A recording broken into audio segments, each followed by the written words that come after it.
Sure. Yeah, let's third wheel.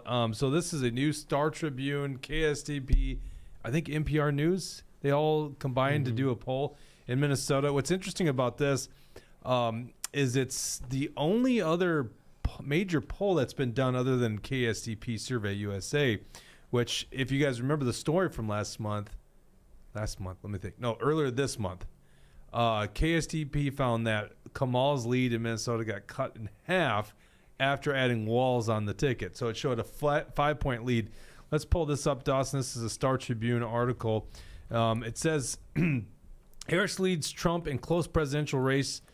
Likely voter split even on the two candidates' favorability, although women and non-white voters prefer Harris, while men and rural voters lean towards Trump. But by the way, I was talking to someone on the phone the other day, and he had mentioned he thought the Trump support wasn't as great as he thought in greater Minnesota. I said, I don't know. I travel a lot. I see a ton of signs. I think Trump might take Minnesota this year. It's a possibility. Well, you think you're going to win CD2, so I could get that. But although Jesse agrees with you, so maybe that's not as outlandish. That's the other one. Jesse Ventura is a perfect example. No, I was talking about Mega Jesse. But back when he was being a candidate, politically he had no experience and so on. But the thing is, he was honest.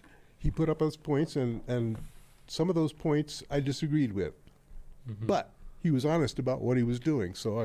And he won because he was in those debates. So, if they do hold debates, you got to make sure that you're trying to invite yourself and get involved in those. And you got to use the voice. Yeah, there might only be one. I would suspect in CD2 we'll be lucky if we get one debate. But we definitely... they probably don't want a debate because I'm coherent. Well, I'm sure Angie doesn't want a debate. Probably you want a debate, and I would think Tayra probably wants a debate. But if he knew how bad he was at debates, maybe he wouldn't want one. That was what we referenced earlier maybe he should drop out. When he said if he were to drop out, you could probably win. Would the CD2 debate happen in CD3 though? Where's Tayrab? Is he 3? Yeah, he has. Yeah, he actually owns a home. Or in DC, that's where Angie lives. Yeah. Well, and Angie, I don't know for sure where she lives. I hear Woodbury, but she, there was some issue with people protesting outside of her house, so then she bailed on the district too. Let me finish my story. So I'm traveling to like Bemidji duck hunting opener, and I was like, what the heck? Let me just count. So basically, from Clearwater, Minnesota, just south of St. Cloud, all the way up there. What do you guys think the Trump to Kamala ratio was in terms of signs? 87-10. Yeah, 30-1. It was 6-1. It was 24-4. 6-1. 6-1. Okay. And then I drove through actual Bemidji proper, and where you would imagine in College Town, even though rural Minnesota, but a college town, you would think that maybe Kamala's got a slight lead. Trump had a slight lead. I think it was like 2-1 in Bemidji proper, and going by the university, which is impressive. But definitely more wall signs when you get into Bemidji proper. So, but just on the outskirts, 24-4. So, yeah, no big shocker that Trump is winning in rural Minnesota. The poll found Harris and Walz at 48% to Trump and Vance at 43%. When Biden, let's see, it looks like this is, how are they phrasing this? The support for Biden. No, hold on one second. Did they do this poll before? Am I forgetting this? Jesse, scroll down there, Dawson. It's got the trajectory, and it says when Biden dropped out, it says, so it is Biden. Biden's numbers were 45%. It was phrased in a weird way. So Biden was at 45% back on June to Trump at 41%. So they had a 4-point margin. So really, they both increased since then. The big key thing is they're finding just very few undecided voters. We were chatting about this in the pre-show. What is an undecided voter in this election cycle? What is it? One that didn't vote early. I guess. What is it? I mean, seriously, when you think of, is there something you don't know about Trump at this point, right? There's a lot we don't know about Kamala. I've actually young people who aren't that politically engaged and maybe don't know. There's a lot of shifting opinions on Trump, as especially since he's been out of office. People miss him and they remember him a little bit differently than when he was in office. So I think that maybe some young voters, but besides that, I don't know who is undecided. But I think they know a lot. I think they're just playing hard to get, and I think they'll go Trump. Well, the other thing is it's a poll.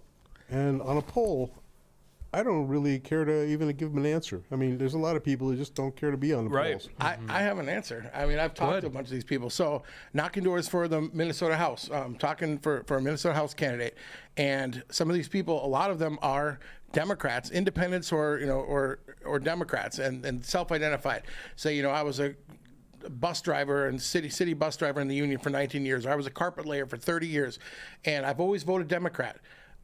Joe Biden was, senile. I'm glad he stepped away. Trump, I don't like Trump, but this Kamala Harris, oh my gosh, she is a communist, and like they're for the working man, the working person. They don't want communism. And a lot of these people, especially they're your age, they're like 70-ish, and they worked in the union. They voted Democrat their whole life, and they say, I don't like that they're teaching kids in school, well, you were born a boy, but you can be a girl if you want. Don't need to tell your parents. We'll just tell you that you're a girl in school. Meanwhile, they don't know math when they graduate. And people are pissed about electric cars and banning coal power. People are upset with crime.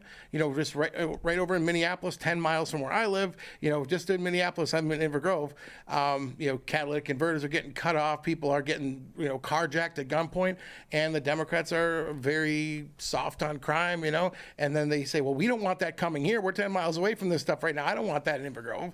I don't want, carjackings and catalytic converter thefts. And we don't want, them to ban gas lawnmowers and stuff. So when they look at Kamala and they look at the Democrats in general, they voted Democrat their whole life, but they don't like Kamala Harris and they don't like Trump. They would have voted Biden, they voted Biden in 2020 just fine. And then now that he's senile, they didn't like him either. That's why they're undecided. They don't like either one of them. John F. Kennedy they never can't would recognize Trump, today's Democrat Party. It's well, not that's the true, same. but I think a lot of those actually have converted already. I think you're onto it, and that's what we were talking about in the pre-show, is that they know the faults of Donald Trump, whether it's the mean tweets, right, or they just don't like some of his brashness.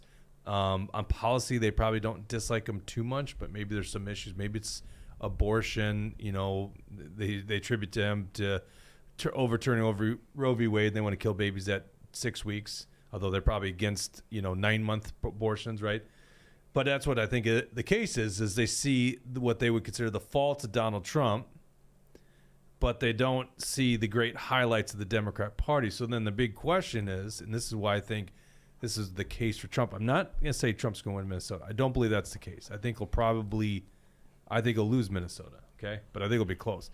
But nationwide, I think they split more towards Trump because it's the economy and the border being the top issues, and Trump's on point on those issues.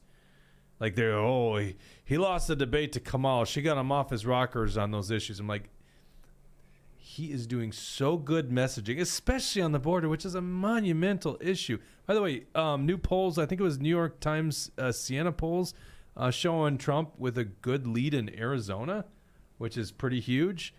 Doing well in Georgia right now, he's looking good in. So, unfortunately, North Carolina seems to be in bad shape, but who knows how that's going to play out with this crazy North Carolina gubernatorial candidate. Do you guys know that story? Do you guys all know the story? Do you know this one? No. I think I do. Yeah, the Mark Robinson. Oh, it's crazy. We didn't put it. I won't go down that road, but anyhow. A lot of people think that's going to play into Trump's numbers. I don't know, Jesse. Just out of curiosity, do you think it's going to really hurt Trump? North Carolina is closer than people think, and we'll see how it goes. But I mean, Mark Robinson basically shot himself in the foot for the governor run, calling himself a black Nazi, and so usually that's a political career ender. So I mean, I think Trump is still going to win North Carolina, but it looks like the governor's race is going to go to the Democrats, and there's third parties for people to vote in North Carolina, so. I think that Mark Robinson he's not going to win. But if we also want to pull up that NPR link, Dawson, there's a couple of interesting graphics that show some of this polling here. Go ahead and scroll down, and we can see the favorable and unfavorable ratings of all four of the candidates. Go ahead and scroll down, Dawson. By the way, this was a Mason-Dixon polling and strategy, and it was 800 likely voters between September 16th and 18th. Yeah, and I don't know if you can zoom in there a little bit to show that graphic, but it shows the favorable and unfavorable ratings of Trump, Harris, Vance, and Walz. There's a couple interesting things to note. Trump's approval rating is at 46% in Minnesota. Kamala is at 47%. There's a 3.5% margin of error, so that's right within, that's a statistical tie. Same thing with the disapproval ratings, 53% for Trump, 51% for Kamala, both within the margin of error. This shows that this thing is a dead heat right here in Minnesota. J.D. Vance has 10% people who are not sure about him. It shows that he is still the most unknown of the four candidates. I think that he's still getting his name out there, but considering that Trump has 46% favorable ratings of him, J.D. Vance would have at least that plus more. Then we look at Tim Walz, who, and keep in mind, this is Minnesota. He's only got 48% of the people who approve of him. This is our governor. He doesn't even have half of the people like him. That's a major thing. 47%, nearly the same exact number, disapprove of him. We get told by the national media, Tim Walz is a popular governor of Minnesota. Really, then why do half of us hate him?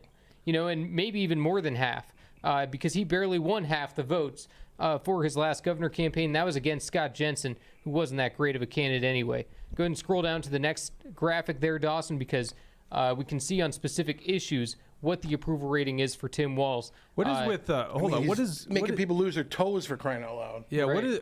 What is with the graphic here? Is this just our screen or is it? Yeah, I don't know. I mean, it looks great Yeah, on so- my screen. What I'm looking Yeah, at. it looks better here. Yeah, you guys would have to look at it on Oh, this okay. thing. Okay. I turned. Do you want to down the blow up graphics. that chart there, Dawson? Yeah, if you could zoom in just a there you little bit there. It shows the approval ratings on different issues. So first one shows his job performance as governor. That's where he's got the highest approval ratings, is just generally. Then they talk about the protests and riots after George Floyd, which is where Tim Walz has the highest disapproval. He has 52% of the Minnesotans who were surveyed in this poll say they disapprove of how Tim Walz handled the protests and riots after George Floyd. Then we look at COVID-19. Somehow 52% of Minnesotans are saying they approve of what he did. Usually the talking point by the Democrats is, I prefer that they were overcautious. That way they don't have to actually explain any of what they actually did. They just say, oh, we were being cautious, and that way they don't have to touch what they actually were doing to people. And then the last one is kind of very similar to that first question about Walz's record as governor, but this time they tie in the state legislature following the 2022 election. From there, we see a 4-point drop in the approval rating and a 3-point increase in the disapproval. So what that tells me is that the legislature is even more unpopular than Tim Walz. So what we need to do is continue to tie him and the record of the legislature, all of the bills that he signed in there, to his actual record, because if people aren't attaching that to his governor tenure, they need to, because that is what his record is all about. It's the bills that he signed from the legislature. You know what I see, Jesse? I see clearly from this chart that there's one Minnesota.